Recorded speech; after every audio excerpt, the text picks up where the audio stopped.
ఓం విఘ్నేశ్వరాయ నమః. ఓం సాయి శ్రీ సాయి జయ జయ సాయి. ఓం ఓం కాంతమ్మ, ఓంకారి కాంతమ్మ. అమ్మ కాంతమ్మ తల్లి గురించి అద్భుతమైన విషయాలను తెలుసుకోబోతున్నాము. మొదటిసారిగా ఈ వీడియో చూస్తున్న ప్రతి ఒక్కరూ సబ్స్క్రైబ్ చేసుకోండి, లైక్ చేసి షేర్ చేయండి. ప్రతి ఒక్కరూ భక్తి బంధువులు కండి అమ్మ ఒడిని చేరుకోండి. ప్రక్కనున్న బెల్ సింబల్ని నొక్కండి. మొదలు పెట్టుకుందామా అమ్మ గురించి. ఓం శ్రీ గురవే నమః అని నాకు గురువు దైవము నేనే, ఆ పరబ్రహ్మ స్వరూపము నేనేనని నాకు స్వప్న దర్శనమిచ్చారు అమ్మ కాంతమ్మ తల్లివారు. అప్పుడు నాకు కనువిప్పు కలిగింది. సుందరయ్య చెప్పిన ఆంజనేయ స్వామి మన ఇంటికి వచ్చి నిద్ర చేసి మనకు తోడుగానున్న తల్లి ఇద్దరు దైవస్వరూపాలే. అమ్మకు ఆంజనేయ స్వామికి భేదం లేదని అమ్మ సేవలో నిమగ్నమైనాము. మా కష్టాలు తొలగినవి. అప్పుడు అమ్మను ఒక మాట అడిగాను. జ్ఞానాన్ని ప్రసాదించు తల్లి అన్నాను. కాంతమ్మ తల్లి పాదాలు కడిగి ఆ నీరును త్రాగి అన్నం తినకుండా ఉండు అన్నది ఆ తల్లి జగన్మాత. వెంటనే సుబ్బారెడ్డి స్వామి ఉదయంతో కొంతకాలం ఇడ్లీ తిని ఆహారాన్ని వదిలేందుకు అలవాటు చేసుకోండి. మీ పిల్లలు చిన్నవారు కాబట్టి తరువాత పూర్తిగా భోజనము మానండి అన్నారు. అమ్మ చెప్పినట్లు నాకు నీరు తాగి ఉండండి అని చెప్పారు కదా. తల్లి నా పిల్లలు పెండెండ్లు చదువులు ఎట్లమ్మా అంటే అన్నీ నేనే చూస్తానని ఉదయంతో అమ్మ కాంతమ్మ తల్లి చెప్పారు. ఈరోజు వరకు కాంతమ్మ తల్లి, ఉదయమ్మ, పెద్ద కొడుకు దిలీపు, రెండవ వాడు హర్షవర్ధన్, పెద్ద పాప గాయత్రి నిత్యము కాంతమ్మను పూజిస్తారు. ఒకరోజు డేగపూడిలో అమ్మ దగ్గర అందరము చెట్టు కింద కూర్చొని ఉన్నాము. అమ్మ ఇసుక నీటి యజ్ఞం చేస్తున్నారు. మేమున్న చోటికి కొందరు షిరిడి సాయిబాబా వారి భక్తులు అమ్మను చూడాలని వచ్చారు. ఆ భక్తులను చూచిన అమ్మవారు వారితో, ఇన్ని ఇళ్ళు అడుక్కోకపోతే ఒక ఇంటిలో పెట్టే కూడు చాలదా అన్నారు. అంటే అమ్మ మాటల్లోని అంతరార్థము, మీరు పవిత్ర గంగా సమానుడైన షిరిడి సాయి భక్తులయ్యుండి పిలిచిన పలికే దైవం మీ ముందు నడయాడుచుండ ఎంతోమందిని దేవుళ్లను చూడాలి అనే కోరిక మీకు ఎందుకు? పంచపాత్రతో అడిగిన వారికి అడిగినట్లుగా బాబావారు వడ్డిస్తున్నారు కదా, మీరేమో సత్తుపళ్ళెం పట్టుకొని అడుక్కుంటున్నారే అని అమ్మ అన్నారు. అమ్మ భావం ఎరుగని వారు వెనుతిరిగారు.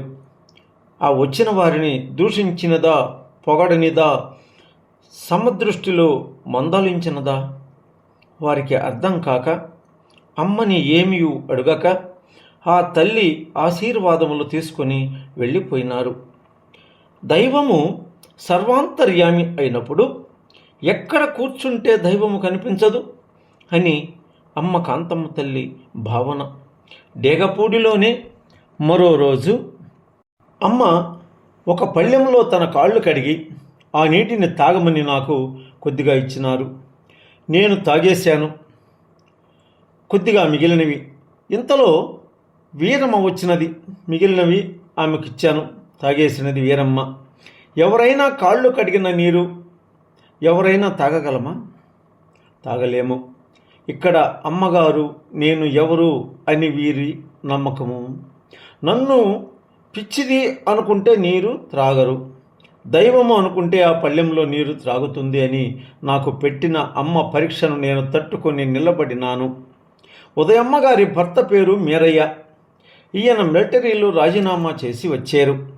గవర్నమెంట్ ఎస్ఎఫ్సిలో గవర్నమెంట్ ఉద్యోగం వచ్చినా కూడా లారీ ఓనర్ కావాలని ఆ లారీలో పడరాని పాటలన్నీ పడి లారీ కలిసి రాక బాగా అప్పులైపోయి ఇబ్బంది పడేవాళ్ళు ఉదయమ్మ వాళ్ళు.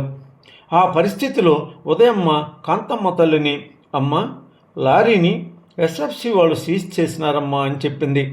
ఏం కాదమ్మా, మనము పర్వతాలు కాబోతున్నాము అన్నారు. ఆర్టీసీలో ఉద్యోగాలున్నాయని తెలిసి అప్లికేషన్ వేశాడు. ఉద్యోగం వచ్చింది, జాయినింగ్ లెటర్ వచ్చింది. ఆర్టీసీ నుండి ఆ జాబ్లో కాంతమ్మ తల్లి చేరవద్దని చెప్పింది.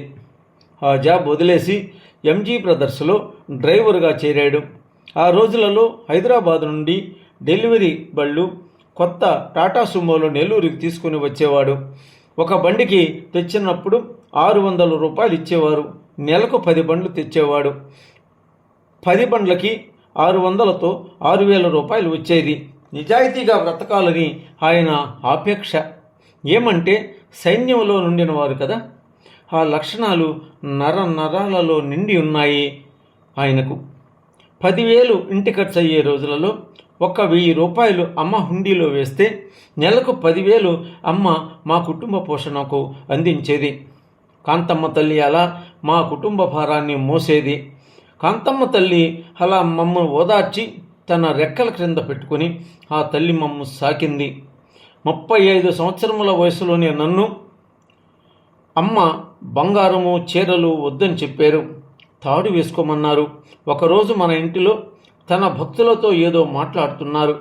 భక్తులు అడిగే మాటలకు సమాధానాలు ఇస్తున్నారు. అమ్మ మాటలు చాలా ముచ్చటగా ఉంటాయి అని టేప్ రికార్డులో రికార్డ్ చేశాను. కానీ అమ్మను అడిగి చేసుంటే బాగుండేది. నేను నా తొందర ఆతృతతో రికార్డు చేశాను. అందరి మాటలు రికార్డు అయినాయి, కానీ అమ్మ కాంతమ్మ తల్లి మాటలు రికార్డు కాలేదు. అమ్మ మహిమలు సామాన్యం కాదు. ఏదైనా అమ్మకు తెలియకుండా చేస్తే అలానే ఉంటాయి. ఓం ఓం కాంతమ్మ ఓంకారి కాంతమ్మ, ఓం కాంతమ్మ ఓంకారి కాంతమ్మ, ఓం కాంతమ్మ ఓంకారి కాంతమ్మ, ఓం కాంతమ్మ ఓంకారి కాంతమ్మ. మరువరనుకుంటాను. మీ విజయభాస్కరుడను. అమ్మ ఇంకా ఉదయముకి ఎలాంటి అనుభవాలు ఇచ్చారో రాబో ఎపిసోడ్లో మీకు చూపిస్తాను.